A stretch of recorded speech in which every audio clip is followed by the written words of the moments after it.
Hello, Terry. Hello, Bridget. This is a special edition of the Giving Voice to Depression podcast, produced in partnership with Mental Health America of Wisconsin. We are your co-hosts, Terry and Bridget. It is news to no one that we are living through one of the strangest times in our lives. The COVID-19 pandemic threatens us from every direction, including physically, mentally, financially, and socially. Today we begin a new season entirely devoted to protecting and managing our mental health while we all deal with an invisible, unfamiliar, and unpredictable threat, which is disruptive and scary for everyone and can be especially difficult for those of us with mental health challenges. We'll be talking with experts and linking to reliable, helpful information from trusted sources. Our first episode is a conversation with Paul Gionfriddo, President and CEO of Mental Health America.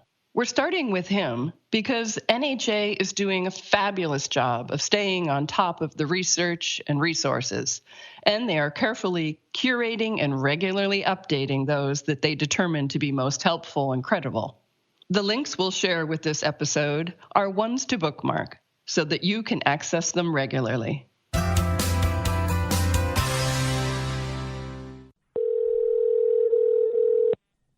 Hello. Is this Paul? Yes, it is. Paul, this is Terry. Hello and nice to meet you. Same. Thank you for pursuing this. Thank you for making the time. I really appreciate it because these are wild times and we need all the help we can get, right? They sure are. So let's start with the fact that this is a threat to our mental health as well as our physical health. Well, a lot of people think that the impact of the pandemic is only on our physical health. But what happens is that everybody is, of course, worried about the pandemic. And that's also very natural. And for most people, that worry will pass. But for some people, that worry will transform to anxiety. And severe clinical anxiety is a significant problem. So just as people who are at risk physically or compromised physically have to be more concerned about acquiring the virus, and we have to be concerned for them that we protect them from it, so too are people whose mental health is already compromised they are to be more susceptible to the mental health effects, and we need to take that into account and take the same kinds of protective measures for them. And what are some of those protective measures for both ourselves and the people we care about? Yeah, the first thing I think we all need to do is to take care of ourselves. And we're really the front line here. So just as we're trying to take care of our physical health, those of us who may be at risk need to be aware when we're dwelling on our worry and when our worry is beginning to overwhelm us. And it's relatively easy to take an online free mental health screen and understand whether or not the anxiety is deepening. In the same way we're checking on each other to make sure we're okay, Paul suggests reaching out to your friends and family members who you know have mental health concerns. Because the biggest issue here, he says, is the isolation we're facing. When we face that isolation, when we turn in on our worries, that's when things can get worse without an opportunity for them to get better. So the more we just check in on people and the more we take advantage of technology to reduce isolation, that really can be helpful. And that's really the kinds of things we all need to be doing for all of our friends, whether or not they have a pre-existing mental health condition. Are you noticing a change in the way people are responding to a check-in, and how are you? I think it's more acceptable for people to expect that they're going to get a "how are you" call from a friend. And I think that's really important. And what I try to tell people is if you typically check in by text, do it by phone.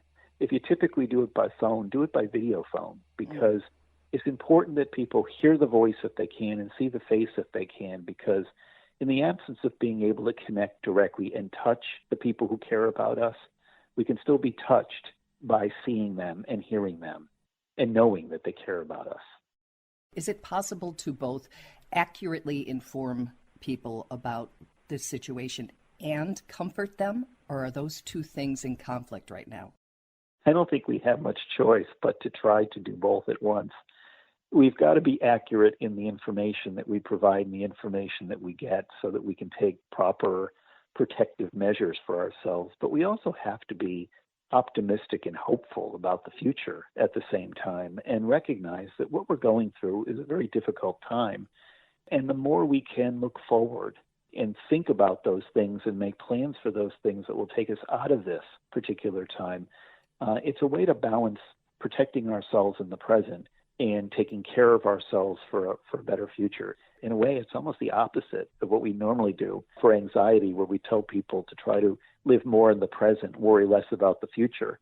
In this instance, we sort of turn that paradigm on its head and say, we know you're worrying in the present, so think more about the positive aspects the future will bring. So the information out there, there's a lot of it. Some is accurate, some is not, and all can really contribute to big feelings that can worsen conditions like anxiety, depression, and OCD. And that's the reason we first reached out to you. The resources that Mental Health America has online are really comprehensive and will save us a lot of time from having to search around the web for information, where I find it really easy to go down the rabbit hole and see stuff that makes it even worse. What's important right now is to be able to find organizations that you've trusted in the past. We think a lot of people have trusted the mental health information that we put out. And we try, in terms of original content, to stick to what we know, the mental health information. Mm-hmm. Other organizations, even governmental organizations like the Centers for Disease Control and Prevention or the American Public Health Association on the private side, are really smart about pandemics and about the public health approaches to these and why we're doing what it is that we're doing. And we can rely on them as well. And I'm grateful for that, because I don't know some of the sources, including Shine, with whom you collaborated. So I'm really, as I say, grateful, and I suspect others will be, that I don't have to wonder if this is accurate because you've already screened it for me, you being MHA. Yeah, and as a result, we're stitching together a network of reliable sources of information and also reliable sources of support for people, because we know people are looking for information, but they're also looking for supports that they can make use of while they're alone in their homes, and also supports that will be available to them when they do have to venture out or venture beyond the either virtual walls of their home or actual walls of their home. Mm-hmm. A really cool thing on the MHA site are free screening tools for depression and anxiety. Not like those magazine tests that just say, yeah, you probably have it, but ones that, based on your answers, suggest customized resources to help you. Tell us about those. Yeah, I'm glad you asked that, because I'm really trying to recommend to people that the easiest way to monitor your worry is to take the anxiety screen. It's the same screen that clinicians would use. It's only 7 questions. The depression screen's only 9 questions. They're really easy, free, anonymous tools to use. And for every person who takes a mental health screen on our website, they get a customized result based on the screening that they took and the severity of the result that they get. So somebody who is at severe anxiety is going to get a set of customized resources that are going to find useful, because basically people who have taken that screen before them have found these particular resources and the answers to these particular questions to be most useful to them.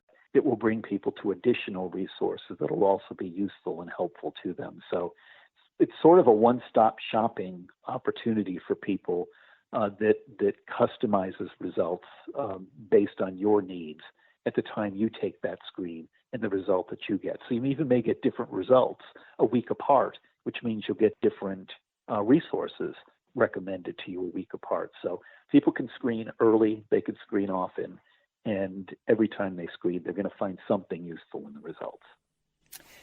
And I suspect that for some people, as this goes on, the anxiety will raise. And I suspect for others, as they settle into this, I hate to call it new normal, but it feels that way right now, that they may actually see it coming down, which could be very comforting. That's right. I know. That's the thing, that it's just like they're telling us on the physical health side. If you get through the first 3 or 4 days, if you have the virus, then you may still have it for a couple weeks, but you're going to start feeling better, each day, and you'll know you're feeling better, and that'll be reassuring. The same thing can happen here. Your anxiety levels can begin to move down once you're monitoring it, once you're taking control of the things you can take control of, once you're relaxing in the ways and taking comfort in the ways you can take comfort. And that alone would be reassuring to people and can be extraordinarily helpful. Another helpful and sometimes critically needed resource is access to mental health professionals. And that's actually becoming a little easier.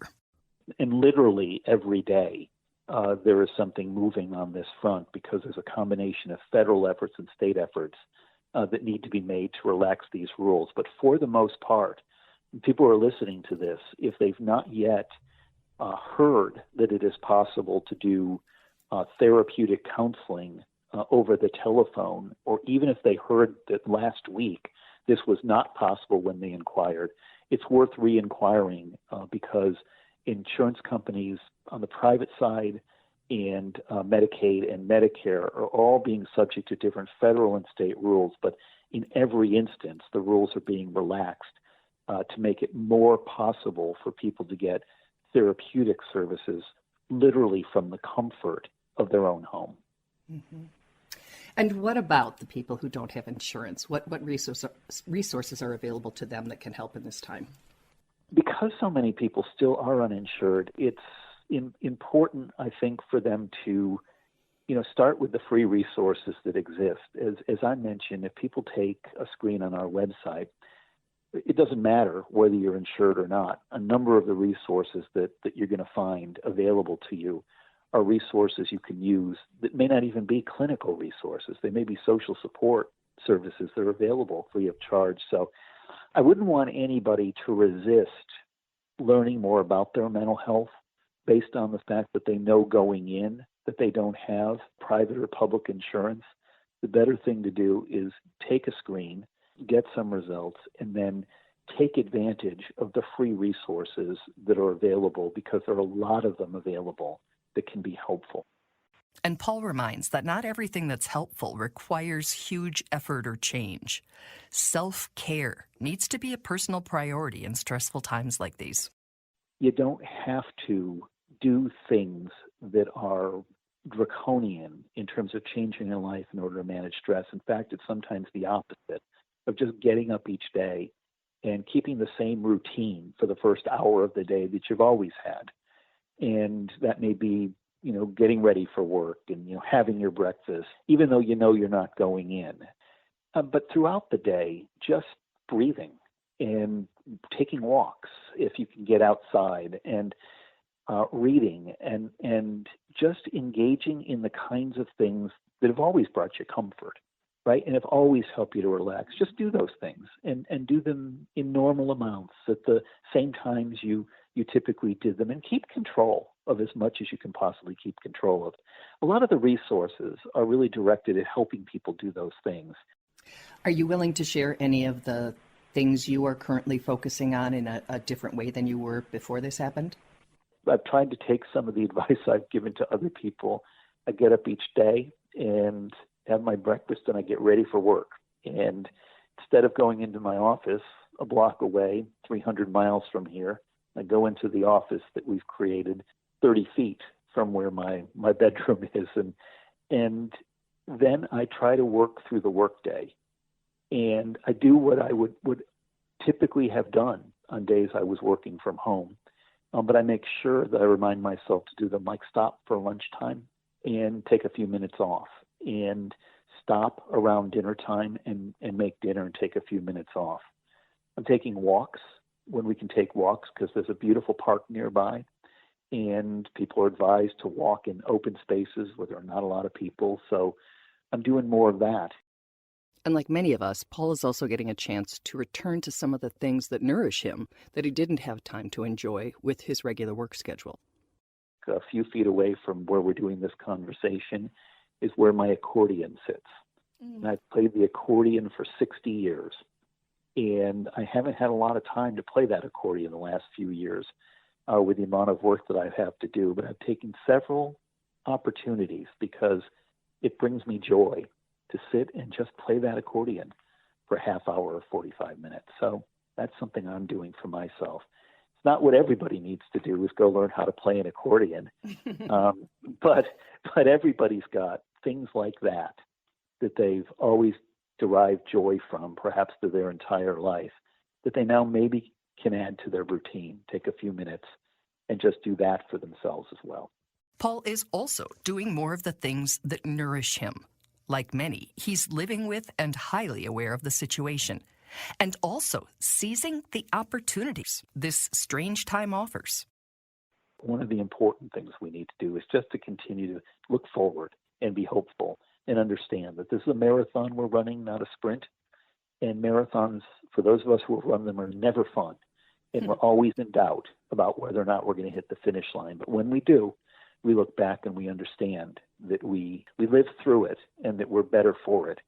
And this is more like a marathon. We're never going to enjoy this looking back.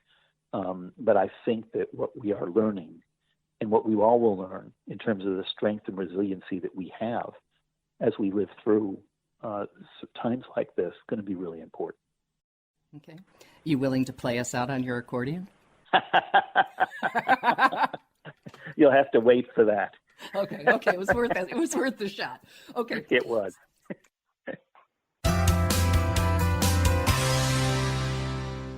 These are difficult times, so please give yourself permission to reach out for help if you need it. You are not alone. We will be linking to MHA's COVID-19 webpage, as well as those depression and anxiety screens that Paul mentioned. I want to remind you that that resource is being updated regularly as things change, so you can count on it. We've got a lot of other really interesting interviews coming up for you in the rest of the season, including a psychologist who is going to talk to us about ways we can protect and manage our mental health, as well as a teacher and father who not only is positive for COVID-19, but also his wife and children are as well. And we did an interview with him just this morning. So tune in every Tuesday, and we'll keep bringing you information that we hope is helpful. And as Paul suggested, let's all take a nice deep belly breath together. Be well. Be well.